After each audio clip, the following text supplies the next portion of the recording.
fire season is hitting Canada, and we're seeing two very different reactions. There's worry. Trees looking like they're Q-tips doused in gasoline just going up a light. It's just an entire mountain just disappeared before our eyes within minutes. And then, from some U.S. Republicans, the smoke drifting onto their turf has them mad. Canadians lecture us about climate change. Meanwhile, they are not doing the least of what's required to manage their own forestry. I'm Catherine Cullen, and this week on The House, we're talking to Canada's Minister of Emergency Management about those U.S. complaints.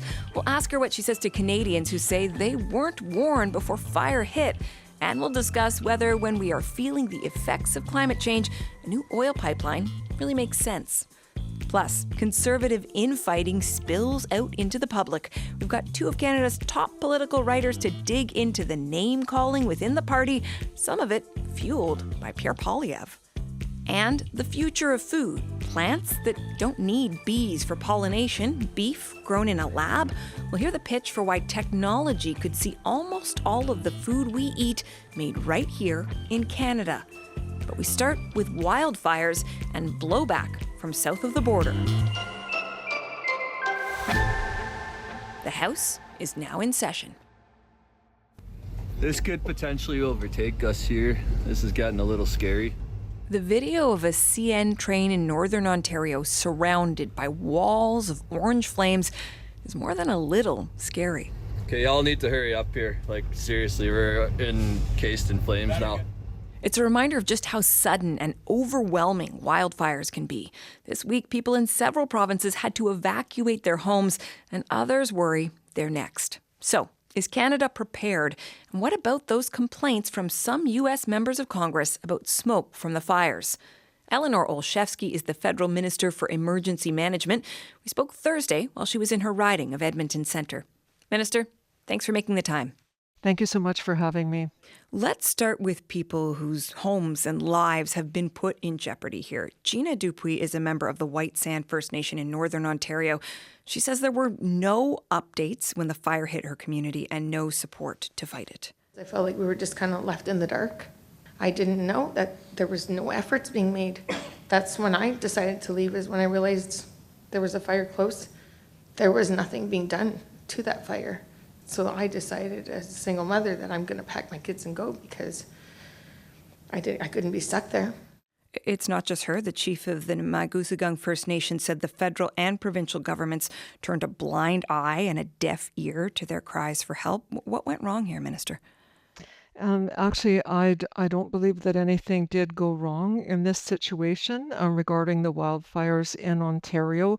But let me start off, Catherine, because I think it's really important to do this. First of all, I want to say that my heart does truly go out to anyone, First Nations peoples included, that have had to deal with this wildfire situation, that have had to worry and have anxiety about evacuating, the potential for evacuating, or who have actually already done so. And that stress and that uncertainty that people are feeling is acknowledged. And I just want to assure people that the safety of Canadians, people in Ontario, people in Northern Ontario, is of paramount concern and importance to all levels of government involved in this wildfire situation. And I also want to add, Catherine, that I want to express deep thank you to the firefighters and first responders, volunteers, First Nations, community leaders and responders for all of the hard work that they do under extremely challenging circumstances to keep our communities safe. I understand everything you're saying there, Minister, but help me understand why having no warning and people describing barely escaping from their communities in time is not a sign that something went wrong. So just in terms of how wildfires happen, a lot of times, we have forecasts for the season, and we have forecasts, and I get updates on a regular basis, as does my emergency management counterpart in Ontario. But you can't predict everything that's going to happen. There could be a lightning strike. There could be somebody drives an ATV over a drought-stricken area and there's a spark that starts a fire. And so lots of times these situations occur very, very, very quickly. And I can tell you from speaking to Minister Dunlop in Ontario that is exactly what happened here, that in these northern communities, these fires came on so quickly that there just wasn't time to do some of that work. And of course, we try across all levels of government to warn people wherever we can. And sometimes it's just not possible in as timely fashion as we would like. You mentioned your Ontario counterpart. She has written a letter to you asking for more federal help. Specifically, she says she requests that there be aircraft that are ready to go with less than 24 hours notice because of the possibility of many simultaneous evacuations being needed in the coming days. Can you give her what she is asking for? So what I can let you know is that I've had constant communication with Minister Dunlop actually since Monday of this week. And I just want to reassure, especially people in Ontario, and explain a little bit about how a request for assistance works in advance of actually receiving that written request, which is something we need in order to activate federal help. Much work is happening behind the scenes. And so both myself and my officials, the Government Operations Center, we're in constant communications across the country, in this case with Ontario, and with officials in Ontario regarding the situation. And we are already readying ourselves for the potential of a request for assistance. And so these discussions between officials take place all the time. They took place in this case. And so, as I say, even in advance of receiving the RFA, which we received late last night, we knew that the likelihood of there being a request coming in was high, and our department was already readying itself in that regard, having discussions with numerous other people across the emergency management space, including the Government Operations Center and the Canadian Armed Forces as well. And so I can assure the people of Ontario that we are, as the federal government, indeed standing by and ready to assist Ontario as soon as they provide us with some more detail in terms of what that request will be. And we're in ongoing discussions, and in fact, likely at this moment. Okay. It's not just Ontario. Now, Ontario's premier has said there's another kind of support he would like to see, but it is a national question here. He says we need water bombers that can be deployed across the country. We know that there are 10 more leased firefighting aircraft nationally than last year. The budget calls for ramping up this sort of surge assistance over the course of 5 years. But I think what Canadians want to know at this moment is, do you have enough aircraft for this wildfire season? I can tell you a little bit about how aircraft works. The Canadian Interagency Fire Agency in Winnipeg is responsible for assisting us in coordinating aircraft. And so what happens is provinces help one another out. So if aircraft's not being used in the province of Alberta, for example, which is having a not as intense a wildfire season, that craft can be sent to Ontario, and that happens during the wildfire season very, very often.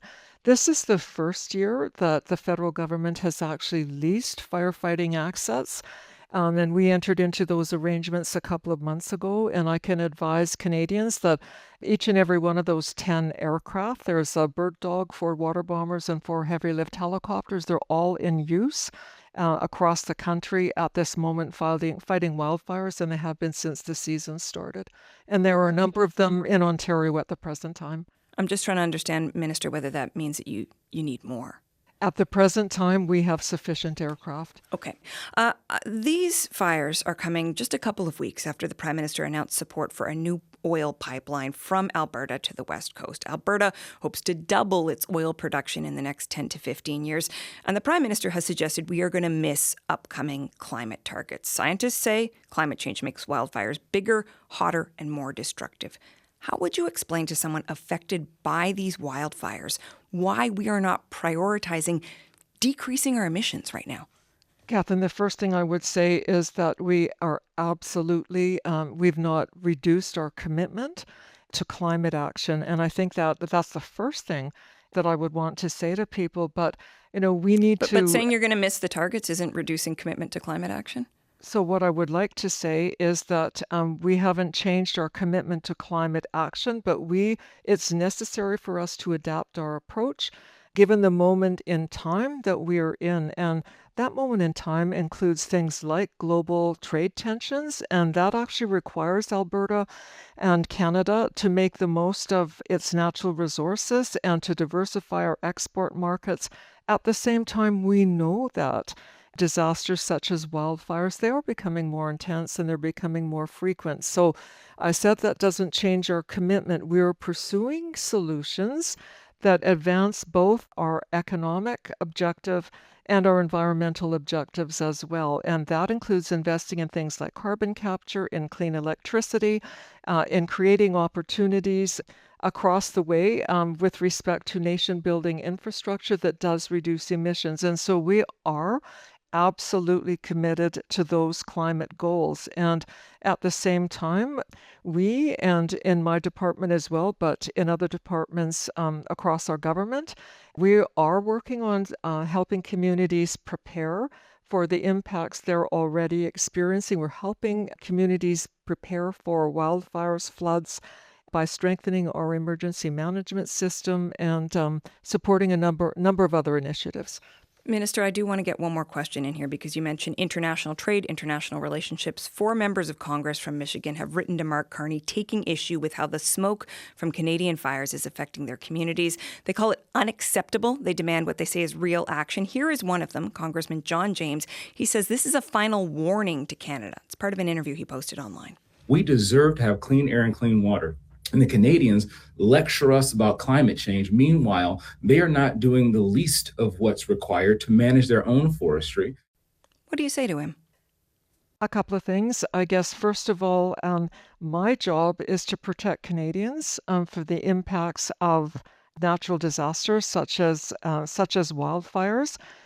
Secondly, with respect to the challenge that we face in terms of wildfires, it's a challenge that even the United States ambassador to Canada has said that he understands. He said, and I'm going to use his words, this challenge knows no borders. And so those are unfortunate comments that were made. The fact of the matter is that we cooperate very closely with the Americans in terms of how we address wildfires in their country and in ours. We have had a collaborative relationship with the Americans in that regard for decades. And the U.S. ambassador has confirmed that that's a relationship that he wants to continue, as do we. And I would simply add to that we have helped the Americans a number of times in terms of sending firefighters to assist the Americans regarding their wildfire situation, the Palisades fire previously. Also, we just lost a firefighter from British Columbia who was helping the wildfire situation in Colorado last week. And so in return, the Americans do send firefighters to assist us. So it's, as I say, this is a relationship that's been ongoing for decades. We expect it to continue. And I want to reiterate too, my job at the present time is to protect Canadians and to make sure that we're taking steps to evacuate our communities where necessary and to take care of Canadians that are facing this wildfire situation. That's my first priority. This discourse, though, comes up year and year again. Minister, does Canada have a responsibility to the U.S. when it comes to this smoke? Well, you know,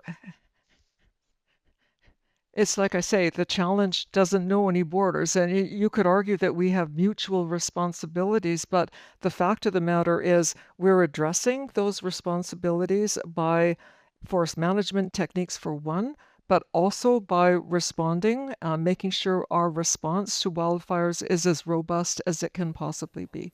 Okay. Minister, you've been generous with your time today. Thank you very much. Thank you so much. I really appreciate it. Minister of Emergency Management, Eleanor Olszewski. After that interview, Donald Trump weighed in on social media, saying he would hold Canada responsible for filthy, polluted, and unhealthy air, and that the incalculable costs would be added to Canada's tariffs. Wildfires aren't the only thing challenging Canada-U.S. relations right now. There are also some big questions about the Gordie Howe International Bridge. That bridge connecting Windsor, Ontario, and Detroit, Michigan, is expected to finally open later this month. But to get there, Canada had to strike a deal with the Trump administration, agreeing to split 50% of toll revenues with the U.S. for the first 15 years.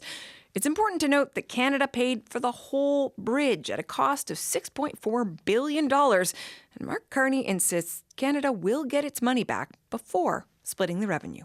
Any sharing of the toll revenue won't happen until all of the debt is repaid. But Bloomberg News reports they've seen a copy of the deal, and it doesn't match Carney's claims. So what the heck is going on here? And did the Carney government drop their elbows with the Americans again? Here to discuss that and more are some top Hill watchers. Paul Wells is an author and podcaster, and Shannon Proudfoot is a feature writer with the Globe and Mail. Paul, Shannon, welcome back to the House. Good morning. Shannon, I want to start with you. Lots of confusion back and forth about this deal. What the heck is going on? I'm glad we're starting with a question because I'm not sure I have a clear answer to it. But I think therein lies an answer because there's lots of kind of moving things around the edges. We heard Carney talking about sort of lots about net revenue and the debt will be repaid and then we'll start sharing revenues. But I think it was a 35 to 50 year timeline to repay that $6.4 billion. So if one thing he's saying is true, the other thing cannot be true. And the government is also not committed so far to releasing the deal, to showing us all what they signed, which does not suggest elbows have not been sagging, I would say, just thinking about sort of a defensive political rearguard action. So, this looks to me like a straight shakedown. Like, remember, too, the New York Times reporting a few months ago that what would be the competing Ambassador Bridge is owned by a huge Republican donor family who are very cozy with Trump, and that this all started looking like, don't you open a corner store next to my other corner store because I don't want to cut into the profits. So that sort of looks like the root of this. And this is just a small mirror of the larger relationship between Canada and the U.S., right? Which is like, shake us upside down, see what falls out of our pockets, take it for their lunch, and they have the leverage to do it. I mean, this would arguably be a mutual, like shooting yourself in the foot if they refuse to let this thing open. But it just looks like we got shaken down a bit. We bowed as much as we needed to do to get the thing open, and now no one wants to talk about how much we bowed. Paul, on this relationship, there have been concessions, obviously, between Canada and the U.S. So the question is, forgive me here, are we a bridge too far? Oh. Now, is Canada going too far when it comes to conceding things to the Trump administration without getting a lot back? I think it's closer to say that we were low a bridge and now we're getting up to our proper bridge quota. I want to be categorical. Mark Carney is making a concession to buy peace and get that bridge open. He is, on behalf of the government of Canada, has consented to pay money that Canada wasn't expecting to pay on top of everything that Canada has already paid. This is a loss. But I think it is handy to remember what a bridge is for. We don't build bridges to collect tolls. I don't build a new bridge because I'd like more tolls. We build bridges so that trucks can roll across them. And some simple math will give you a little perspective. Tolls at the Ambassador Bridge, which has been going for a century, are currently running about $15 an axle. Not cheap, but the cargo that a typical truck carries across the Ambassador Bridge is worth $200,000. So everyone, advocates, critics, certainly Donald Trump is, I think, a little overly obsessed with revenue from the bridge.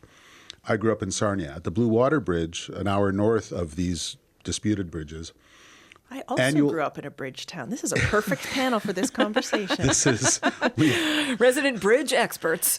Yes. It's like we're the Bremen mice or something.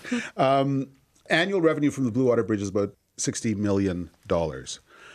Annual value of the cargo across the Blue Water Bridge is $42 billion. It's several hundred times the scale of the benefit to the economy. Of course, no government captures all of that freight money, but the economies sure do. And the benefit to the economy of having a bridge open is many hundreds of times the toll revenue.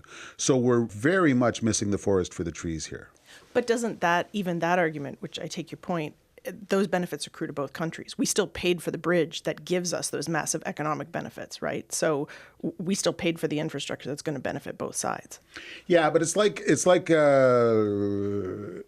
and the boys are going to spend an afternoon playing the ponies at the track. And there's an entry fee to get into the track, but that's not where the big money is. The big money is whether your horse wins. And similarly, so I'm going to pick up the tab for the bridge. And it's annoying because I thought I already had, and now I have to do it again. And I think, honestly, it's a little transparently defensive of the Carney PMO to be so tight with the details. Just, 100%. Come clean with the details and then make the broader argument, which is, or should be, screamingly obvious. If the trucks roll, everybody wins. Right. But of course, that gets us back into this conversation about concessions. I want to switch gears and talk about what is happening with the Conservatives right now. Speaking of defensiveness, let me help you out with that segue. Well done there, Shannon. Not everyone necessarily has been following this infighting, so we're just going to set the scene here. At the Calgary Stampede earlier this month, Pierre Poilievre used his speech to take a jab at what sounds like Ontario Progressive Conservative strategists who worked on the BC Conservative Leadership Campaign, a campaign that they lost. The future Premier of British Columbia, Carolyn Finlay. Way to go. Fresh off a big win against Liberal lobbyists from out east. We've got our... So he's probably talking there, I think we all understand, about Corey Teneycke, a key ally of Ontario Premier Doug Ford. And if folks have their scorecard out, they will remember Teneycke called out Poilievre's team for their strategy in the last election.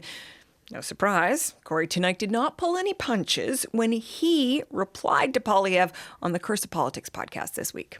I wouldn't go so far as to say that Poilievre is completely unemployable. He could work at McDonald's or Tim Hortons or all kinds of places, but he is impossible to employ in an equivalent type position with the level of stature and prestige and compensation, both monetary and non-monetary, that he has currently.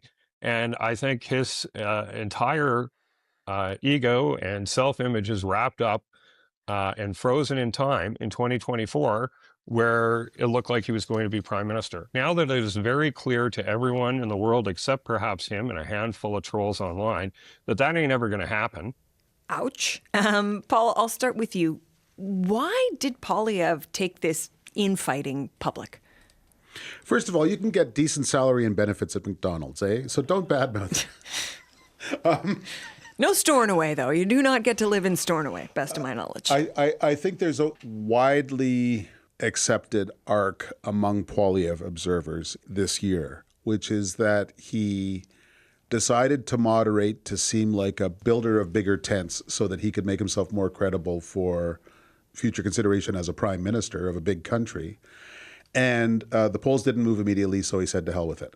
And he's gone back to indulging old habits. You mean this is all post-election you're talking about? Yeah, this is, this year in 2026. Mm-hmm. He has gone back to infighting, ranking different classes of conservatives based on their sort of moral purity, and trying to bully third parties, which was easy when he was 20 points up and it looked like he was the new game in town, and is harder when he's 8 points back, because if I say boo to you and I'm not certain to win, it becomes very tempting to say boo back, which is what we've seen from Corey Teneycke, among many others. To Paul's point, Shannon, it is not just Corey Teneycke. We're seeing this fight play out online now. Conservative influencers, former staffers.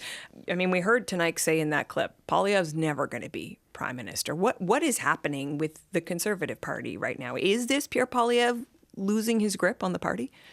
I think it might be Pierre Poilievre losing his grip on himself. I mean, what he's been up to the last week or two, pumping out videos, like his presence online, what he says in front of a friendly microphone, reminds me very much of when Donald Trump stays up all night mashing out True Social posts, which is that it's a thing that is supposed to be a flex. It's supposed to show muscularity. And in fact, it's like opening the kimono of your insecurities. Like, that's what it looks like. Paul's right about that arc, like the moment where he tried to sort of moderate, kind of change tack a little bit and has gone back. And then you're also seeing eruptions from within his caucus. You had Jamil Javani make a really quite grotesque outing on pride parades. You had Leslyn Lewis directly contradicting Danielle Smith on data centers. You have these different pieces that are showing he doesn't have a lot of cards to play. People aren't afraid. There's no whip to crack here. And also the cases he's choosing to prosecute. I mean, that, like the infighting, what he said at that Stampede barbecue just sounds like a thing that just comes out of you. Like it's deep in your heart and it comes out, and maybe you even regret it the moment it crosses your lips. But also a lot of what he's doing now feels defensive rather than a growth strategy. It's about keeping the people who are already in the tent, your base, happy, making yourself feel good, getting a load of yourself when everyone on the outside is telling you you're doing it wrong. It's not appealing to broader markets. So, but what happens now? I mean, I realize I'm asking you to predict the future, but like there's no heir apparent in the Conservative Party, and he does have... He's very compelling for a big portion of that base. So Paul, is his leadership in jeopardy right now? I have a hard time figuring out which 20 MPs are going to petition him to leave. I mean, I've spoken to solidly Conservative MPs, but the sort of MPs who would return a call to Paul Wells. And they are feeling a little dejected, worried about the future of the party, but in not the slightest mood to try and take out their leader. And I think that's all Poilievre needs to survive as leader. But there's the broader question, which is how do you become prime minister? I think it's a possible future that Mark Carney burns himself out, gets caught in contradictions. It's a hard job and he's new to it and it doesn't go well. And therefore, random Conservative leader in 3 years becomes the next prime minister. And Poilievre plans to be that random Conservative leader. But you have to believe in that with all of your heart to act the way that he's been acting this summer.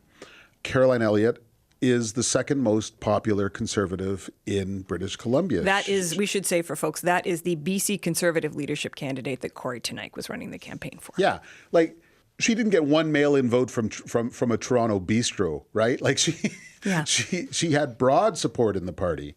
Pierre Poilievre just told all those people their vote doesn't count. They're not real Conservatives. There was the bizarre episode of the Cowboys tent in the Calgary Stampede, which has moved into a residential neighborhood and was really loud. And the mayor said, don't be so loud. Poilievre and several other members of his caucus had a fun week telling residents of downtown Calgary, in a riding that isn't sure to be won by Conservatives, that they had better not vote Conservative if they want their nights uninterrupted by a party tent. That's what you do when you're absolutely certain to win and you can afford to burn support. It's not what you do when a lot of lifelong Conservatives are wondering why you're the leader. Okay, definitely a situation we are going to keep watching. Thank you both for this. Thank you. Thanks. Paul Wells and Shannon Proudfoot.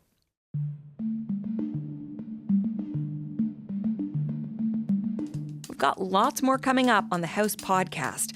There's been so much talk of Canada's military security, but are we doing enough on food security? Some big changes in technology mean we could start producing a lot more of our food here, but do consumers want that?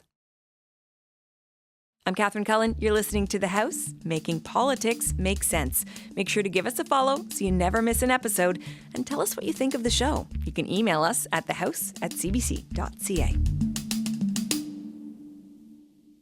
If you're buying Canadian at the grocery store, it's easy to run into trouble in the produce aisle. From bananas to lettuce, Canada imports a lot of food from countries with warmer climates, especially during our cold Canadian winters. Right now, the federal government is pushing for Canada to supply more of its own food. But is it possible for Canada to grow all of the produce we eat all year round? This week, in our ongoing series on Canada's food sovereignty, House producer Derek Vander Wyk looks at the technology that could help us grow more at home and the challenges that still need to be overcome. Corey's one of those people that can skip lunch. We're working so hard to solve food sovereignty that we don't have time to eat. I'm walking through a field in a huge research and development complex in Ottawa with Alita Burke and Corey Ellis. Alita and Corey are the founders of a company called The Grocer. Grow spelled G-R-O-W. Okay, so we are looking at two very large metal boxes. They look like shipping containers. What are these? What are we standing in front of? It's very much a similar thing to a shipping container, but it's a prefab building. There's two farms side by side, and every year they're growing thousands of pounds of veggies for the Ottawa mission. Why inside of a metal box? Why not out in this beautiful open field that we're standing in? Well, half the year, the wind you're feeling coming off the field is, minus 20 and not suitable to grow crops year round. So what we did with the Ottawa mission is identify that they were importing a lot of their vegetables from hotter climates like California and Mexico. We've got about 800 square feet of space here, and that replaces about 2.5 acres of field production. So we are adding vegetables to what the Ottawa Mission already serves to people in need, and they serve about 1 million meals a year. We can step in if you want, get out of the heat and the sun. That's a good idea. So this is an airlock between the growing environment and the outside environment. Here we've got our lab coats, and then we also have our hair nets. We're going to put one of those on, as well as some shoe covers, and then there's gloves right behind you. As we walk in here, it kind of looks like a grocery store aisle in that there's a central aisleway, and then we've got 2 shelves, one on either side, that has stacked layers of plants, and they're all floating on about 3 inches of water. So let's look right behind you. We've got these plastic rafts, and as I lift these, you'll see underneath, see the roots hanging down? What they're hanging into is just water with nutrient solution inside of it. This is the automated nutrient dosing system, so it's just sensed that there are plants that need extra calcium, and what you're hearing run right now is a small pump that's sending a liquid form of calcium to the plants, the water that the plants are growing in. And each layer's got a set of lights, it's got fans to push air onto them. So the plant has a biological response to wind that it stiffens itself up and it becomes a little bit hardier. In this environment, we're currently growing just shy of 4,000 plants, and they're staggered so that every single week we get a harvest for the Ottawa Mission. So this is our kale. Then here we've got these more oval type of leaves, and these are our lettuces. Oh, and then over here we've got our spinach, our baby spinach. On one side you have what just looks like little sprouts. On the other side you have fully grown plants that look like they're ready to go to the grocery store. What's the time difference between these two sides? So this is probably 3 weeks since we seeded it. So it spends 2 weeks at the front, and then it's been another week in this area, and this has 3 more weeks added onto it. So for a total of 6. Things like leafy greens, they grow linearly to how long the day is. So in this environment, we have 18-hour days, and that's because we use artificial light. With all the computers and fans and pipes around me, I have to ask Corey, how much does all of this cost? So the facility you're standing in right now, we sell it for about $300,000. So that's the entire building with all the equipment inside of it. And that will produce, give or take, just over $100,000 worth of vegetables every single year for 30 years. Currently, with what we've done here in Ottawa, we're at least cost parity. So we're producing food for the same, if not cheaper cost than importing the same food from other countries. So what I'm excited about is that investments like are being talked about in the National Food Security Strategy are going to catalyze a whole industry that can solve an immediate problem, which is we're importing billions of dollars worth of vegetables every year.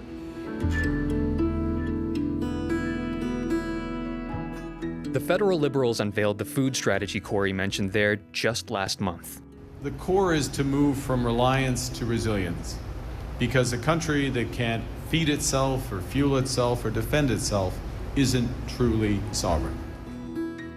Over 7 years, the strategy has $750 million for something called controlled environment agriculture. That term is a spectrum that includes the shipping container style farms grocer makes, often called vertical farms, but it also includes things like greenhouses. Lenore Newman is the director of the Food and Agriculture Institute at the University of the Fraser Valley, and she points out how this tech is advancing, notably where Ontario's industry is the most dense. If I were to go to Leamington and I go into those greenhouses, most of them are raising the CO2 level in that atmosphere a lot, which is not your grandfather's greenhouse. I mean, they're literally changing the atmosphere. Ontario greenhouses is probably the largest concentration of greenhouses in North America. It's about 4,500 acres. Richard Lee is the executive director of Ontario Greenhouse Vegetable Growers, and the area he's describing is bigger than 10,000 hockey rinks. This sector was grown based on the immigration of settlers that chose Leamington and the Kingsville area to establish the first greenhouse farms. A lot of that is due to climate with high sunlight levels. Those two towns that Lee mentions, Leamington and Kingsville, the greenhouses there have gotten so dense that the pink and yellow glow from their lights has been photographed from space. Both towns have now changed their bylaws. The light abatement issue has been an ongoing challenge, which I think our members have addressed They've implemented blackout curtains so that our residents can enjoy their properties, but they need to understand there is a trade-off, and that trade-off is the independence of food here in Canada. Lee says the greenhouses supply Canada first, but there's also a lot of U.S. demand. Based on the amount of produce we grow and the population of Canada, we could feed Canadians about 10 times over. So we really rely on trade access, and we export over 85% of the produce.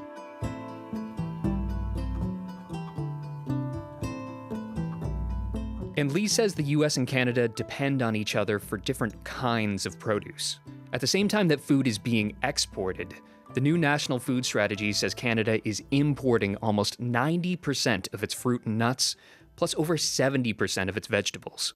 We are only growing in a few sectors, so we've pretty well maxed out capacity for serving, the Canadian public in the tomato and cucumber areas.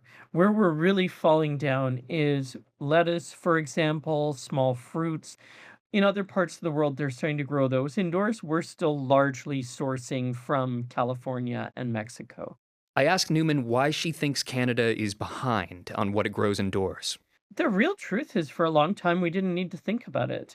And if you'd asked me in, say, 2004, what I thought about should we be growing our own lettuce, I might be like, well, we don't need to worry. California's doing it for us.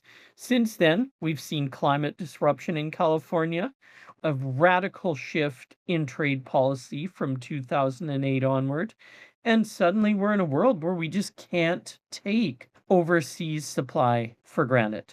Newman says Canada is becoming a global leader in tech for berries because of an innovation challenge backed by the Weston Family Foundation. It's giving 4 teams up to $5 million to work on year-round berry growth, because it turns out there are specific challenges with growing them indoors.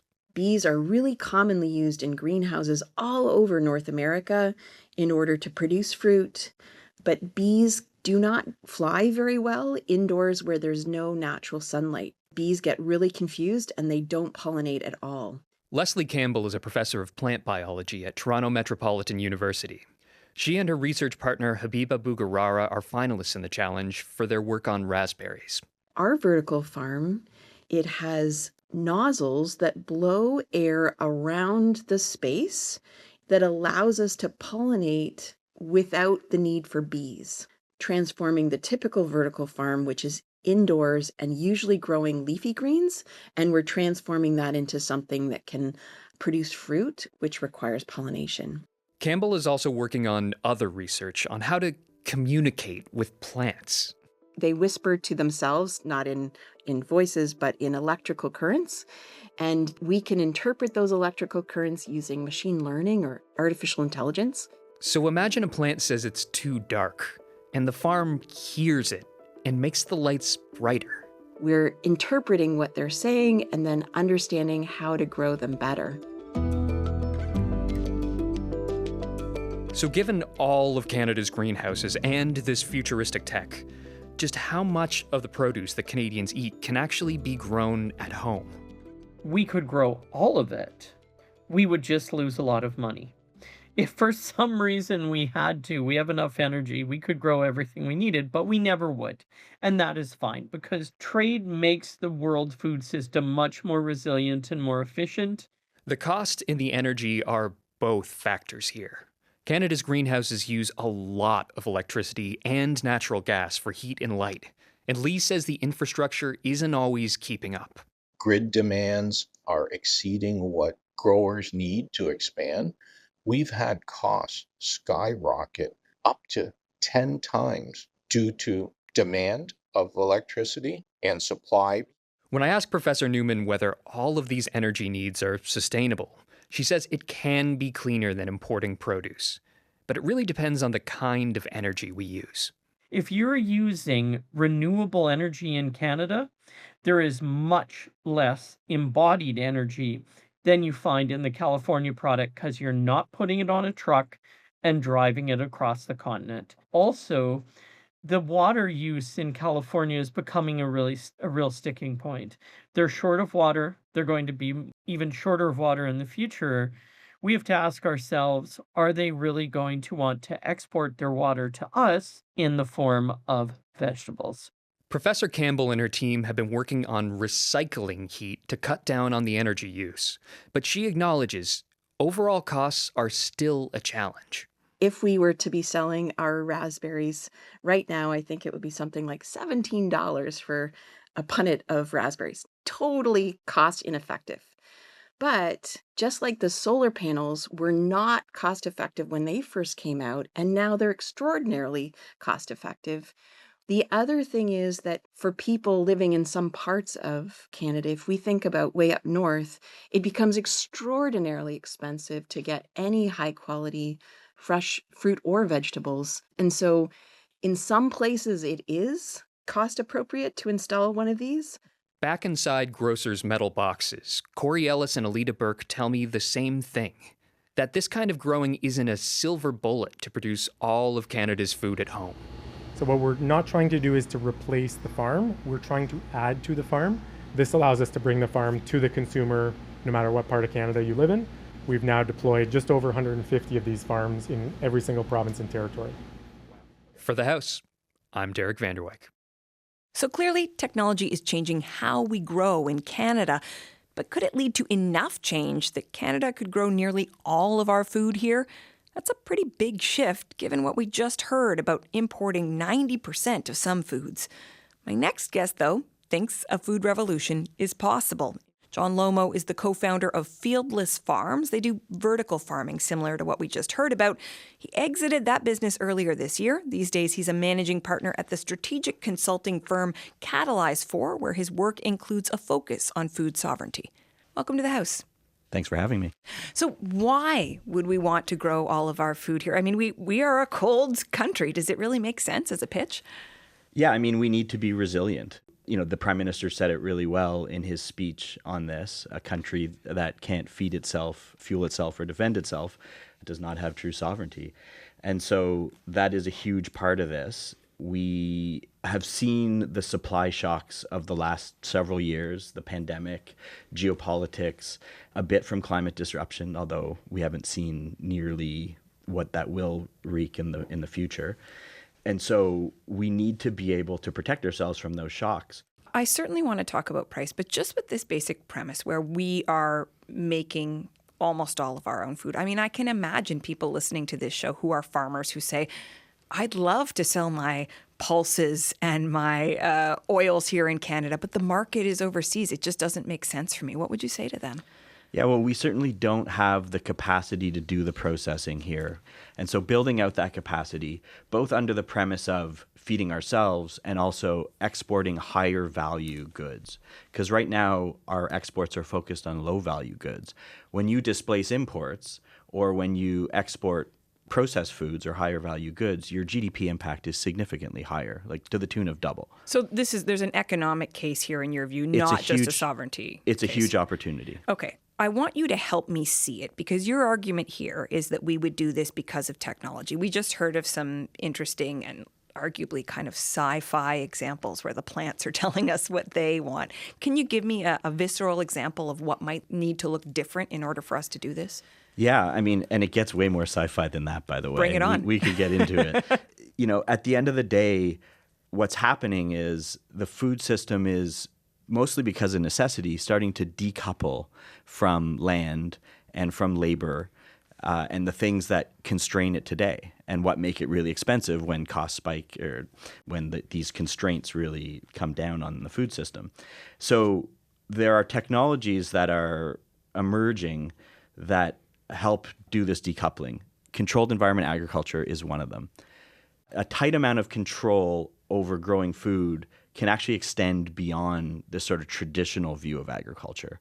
So today we force nature to be our food, right? Like, so we force animals and we force plants to grow the food that we want. But at the end of the day, It's actually the molecules that are in them that become our food. Okay, so this is where we're getting kind of sci-fi, Really I think, out there. right? This is the cellular agriculture. Like you could grow beef outside of cows. Is this the kind of thing we're talking about Yeah, here? and most people today associate it with growing beef, and there's definitely an ick factor for people, and that's understandable.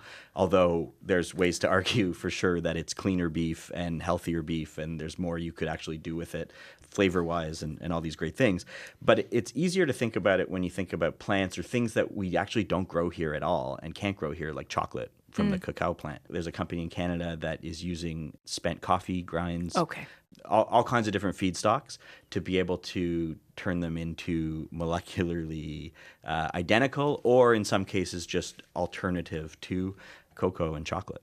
The flip side of it, if I imagine people listening to this, is the ick factor. And I want you to be clear. Are you saying to Canadians that if we are going to have this future where almost all of our food comes from within Canada, we're going to have to get comfortable with some things that we might view as kind of alien right now or unsettling? 100%. And a lot of the innovation that has to happen is actually not the technology itself, but actually the regulatory piece and the trust piece and getting people comfortable with all this. Well, like I think of when there was that plant that was going to produce cricket protein, right? And that kind of tanked. Doesn't that raise questions about whether other examples would work? I mean, certain things will always have the ick factor, but there's lots of good examples from the beginning of this century or from 10, 20 years ago that show us that this can be done. Like rennet, for example, right?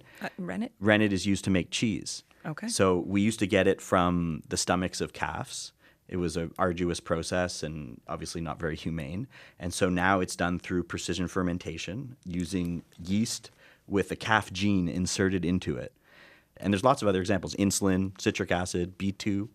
Yeah, I mean, insulin versus crickets. Well, no, but it's a fair point, right? There's a lot of, I was going to say food for thought there. I'm sorry, John. I do want to ask you about prices, though. I mean, we heard the example there, $17 for less than a pound of berries. If this is going to work, does it mean we're going to have to pay more for Canadian food? I think ultimately no. And the first objective, I think, should be to stabilize food prices and smooth them out. Because at the moment, we are paying, in addition to the cost of those shocks, we're paying an uncertainty premium as well. Like in order to account for that uncertainty, there are things being built into the food chain that are expensive, like redundancy and insurance and currency hedging, and all these things cost money and add to the food pricing just permanently.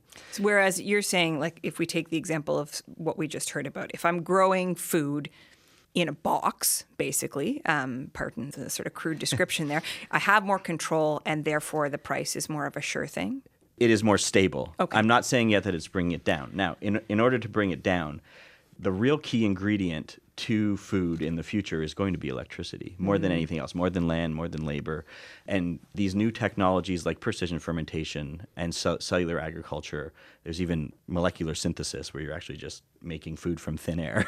I mean, Star Trek, though, Yeah, really. no, literally. Yeah. And these are technologies that are real. They're not at scale yet, but they are real. And so the question is, can they scale and can they get to the point where they use electricity efficiently enough? Now, the number of things we're going to be able to grow indoors, and like it was said in that piece, this is not a silver bullet, right? It's only going to be for certain crops. That level of inefficiency for actual plants is going to keep it a narrow band.